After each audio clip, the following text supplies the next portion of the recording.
10월 29일자 주일날 성경 열왕기상 22장 15절로 28절 말씀. 이에 왕에게 이르니 왕이 그에게 이르되 미가야야 우리가 길르앗 라못으로 싸우러 가랴 또는 말랴. 그가 왕께 이르되 올라가서 승리를 얻으소서. 여호와께서 그 성읍을 왕의 손에 넘기시리이다. 왕이 그에게 이르되 내가 몇 번이나 네게 맹세하게 하여야 네가 여호와의 이름으로 진실한 것으로만 내게 말하겠느냐. 그가 이르되 내가 보니 온 이스라엘이 목자 없는 양같이 산에 흩어졌는데 여호와의 말씀이 이 무리에게 주인이 없으니 각각 평안히 자기의 집으로 돌아갈 것이니라 하셨나이다. 이스라엘의 왕이 여호사밧 왕에게 이르되 저 사람이 내게 대하여 길한 것을 예언하지 아니하고 흉한 것을 예언하겠다고 당신에게 말씀하지 아니하였나이까. 미가야가 이르되 그런즉 왕은 여호와의 말씀을 들으소서. 내가 보니 여호와께서 그의 보좌에 앉으셨고 하늘의 만군이 그의 좌우편에 모시고 서 있는데 여호와께서 말씀하시기를 누가 아합을 꾀어 그를 길르앗 라못에 올라가서 죽게 할꼬 하시니 하나는 이렇게 하겠다 하고 또 하나는 저렇게 하겠다 하였는데 한 영이 나와 여호와 앞에 서서 말하되 내가 그를 꾀겠나이다. 여호와께서 그에게 이르시되 어떻게 하겠느냐. 이르되 내가 나가서 거짓말하는 영이 되어 그의 모든 선지자들의 입에 있겠나이다. 여호와께서 이르시되 너는 꾀겠고 또 이루리라. 나가서 그리하라 하셨은즉 이제 여호와께서 거짓말하는 영을 왕의 이 모든 선지자의 입에 넣으셨고 또 여호와께서 왕에 대하여 화를 말씀하셨나이다. 그나나의 아들 시드기야가 가까이 와서 미가야의 뺨을 치며 이르되 여호와의 영이 나를 떠나 어디로 가서 내게 말씀하시더냐. 미가야가 이르되 네가 골방에 들어가서 숨는 그날에 보리라. 이스라엘의 왕이 이르되 미가야를 잡아 성주 아몬과 왕자 요아스에게로 끌고 돌아가서 말하기를 왕의 말씀이 이 놈을 옥에 가두고 내가 평안히 돌아올 때까지 고생의 떡과 고생의 물을 먹이라 하였다 하라. 미가야가 이르되 왕이 참으로 평안히 돌아오시게 될진데 여호와께서 나를 통하여 말씀하지 아니하셨으리이다. 또 이르되 너희 백성들아 다 들을지어다 하니라. 여호와의 말씀을 들으소서. 미가야는 왕에게 환상으로 본 천상회의의 모습을 구체적으로 설명하며 왕의 죽음과 패배를 예언합니다. 이에 거짓 선지자 시드기야와 아합 왕은 거칠게 반응합니다. 하느님은 어떤 분입니까? 아합의 전쟁 계획을 그에 대한 심판의 기회로 삼으셨습니다. 아합은 훌륭한 명분을 내걸고 전쟁을 결정했지만 하느님은 전쟁보다 아합에게 더 큰 관심을 가지셨습니다. 그래서 선지자들의 마음에 악한 영을 넣어 아합이 전쟁을 감행하도록 부추기게 하십니다. 지금도 다수의 거짓 선지자들을 통한 미혹은 가장 효과적인 사탄의 전술입니다. 말씀을 앞세우지 않으면 우리도 언제든 아합처럼 넘어지고 말 것입니다.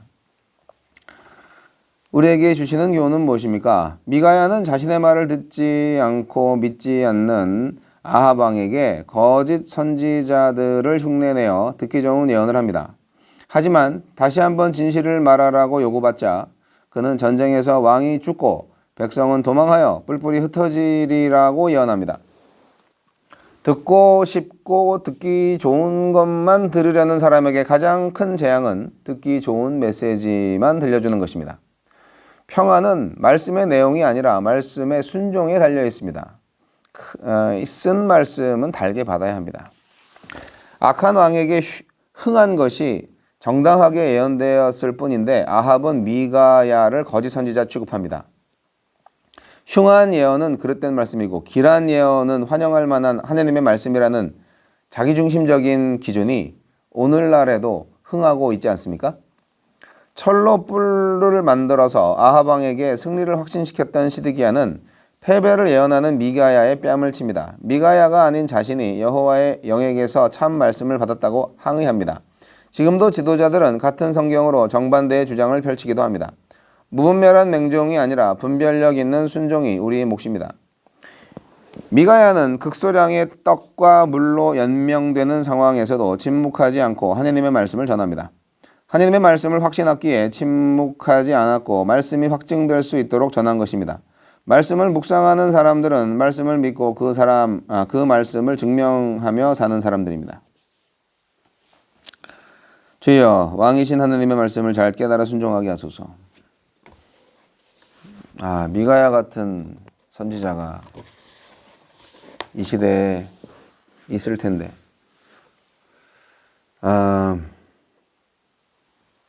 미가야는 하늘나라에 갔다 온 것 같아요. 하나님의 천상회의에 참석해서 거기서 일어난 일들을 보고 그거를 아합 왕한테 전달하는 거죠. 뭐 간단하죠. 미가야는 다른 선지자들이 거짓 예언을 했고 아합 왕은 전사할 거다. 그렇게 예언을 한 거죠. 그런 소리를 들을 때 기분 좋을 사람이 누가 있겠어요. 근데 하느님을 향한 마음이 있고 열정이 있고 그리고 진실함과 겸손함이 있다면 그 말을 받아들이고 회개하고 뜻을 돌이켜서 자신의 목숨도 구하고 하나님과의 관계가 개선됐을 텐데, 진실을 말한다는 것은 참 어려운 일이라는 거죠. 네. 이거는 긍정적인 사고를 하고 뭐 격려의 말씀을 하고 이런 거랑은 달라요. 진실이냐 거짓이냐의 차이인 거죠. 미가야는 진실을 말해도 믿지 않을 아합 왕한테 한번 얘기를 한 거예요. 아예 진실을 감추고 듣고 싶은 말을 해봤어요. 예. 그런데 다시 진실을 말하도록 요구를 받으니까 결국 미래에 닥칠 참담한 현실을 그대로 뱉어내는 거죠. 전쟁에서 왕은 죽고 백성은 도망하여 뿔뿔이 흩어질 것이다. 네.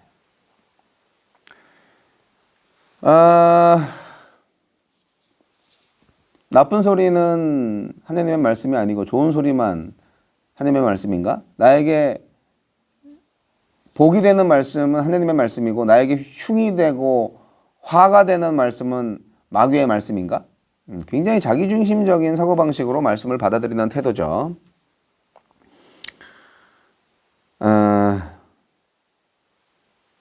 우리가 죄인으로 살고 우리가 하나님과 동떨어져 살고 있는 상황에서는 글쎄요. 말씀을 제대로 받아들일 수 있는 마음이 없어져요. 그래서 그게 참 문제예요. 철불들을 만들어서 승리를 확신시켰던 시드기야는 패배를 예언하는 참 선지자 미가야의 뺨을 칩니다. 미가야가 아닌 자신이 여호와의 영에게서 참 말씀을 받았다고 항의합니다. 아합은 미가야를 감옥에 가둬버리죠. 근데 뭐 선지자를 감옥에 가둔다고 해서 하느님의 말씀이 감옥에 갇히겠습니까? 말씀대로 심판을 받는 순간에는 깨달을 거예요. 네. 그때 가면 뭐 늦죠, 이미. 내가 아무리 거부해도 그것이 진리라면 하나님의 말씀은 그 말씀대로 이루어질 것입니다. 거짓 선지자들이 자기 마음대로 전하는 것은 뭐 그들 자유죠. 하지만 잘 분별하는 것은 말씀을 듣는 우리들의 책임입니다. 아합이 스스로 세운 아람과의 전쟁 계획, 결국 이것은 아합 자신을 심판하시는 하나님의 계획, 하나님의 방법이 될 줄을 몰랐습니다. 명분이 탁월한 전쟁이고 압도적으로 많은 선지자들이 지지한 전쟁이었지만 하나님이 참여하시지 않는 전쟁이었습니다. 사실 하나님이 아람 편에 선 전쟁이죠. 그 전에 선지자들의 마음에 악한 영을 집어넣어서 아합이 전쟁을 감행하도록 부추기신 거죠. 누가? 하나님께서. 여러분, 지금도 악한 사람들을 통해서 악한 영을 활용하시는 하나님이 지금도 계십니다. 그렇기 때문에 모든 지도자들이 다 하나님의 참된 종이었던 시대가 이제까지 한 번이라도 있었을까요? 없었어요. 항상 보면 대부분 많은 선지자들이 지도자들한테 입에 발린 말, 아첨하는 말을 많이 합니다. 언제든지 있었어요. 참 선지자들의 말을 잘 들을 수 있는 분별력이 필요합니다. 교회에서 말씀을 전달받을 때 모든 주일 예배 설교 강단에서 선포되는 말씀이 진정 하나님의 말씀, 진리의 말씀, 그것을 분별하는 것은 성도의 책임입니다. 그것은 하나님과의 관계가 온전히 이루어졌을 때만 가능한 것이죠. 여러분은 하나님의 영을 받아서 미가야의 예언을 듣고 순종할 만큼 분별력이 있으신가요? 또한 미가야처럼 감옥에 들어가도 목마르고 배고파도 하나님의 말씀을 그대로 전달할 수 있는 믿음과 용기가 있으신가요?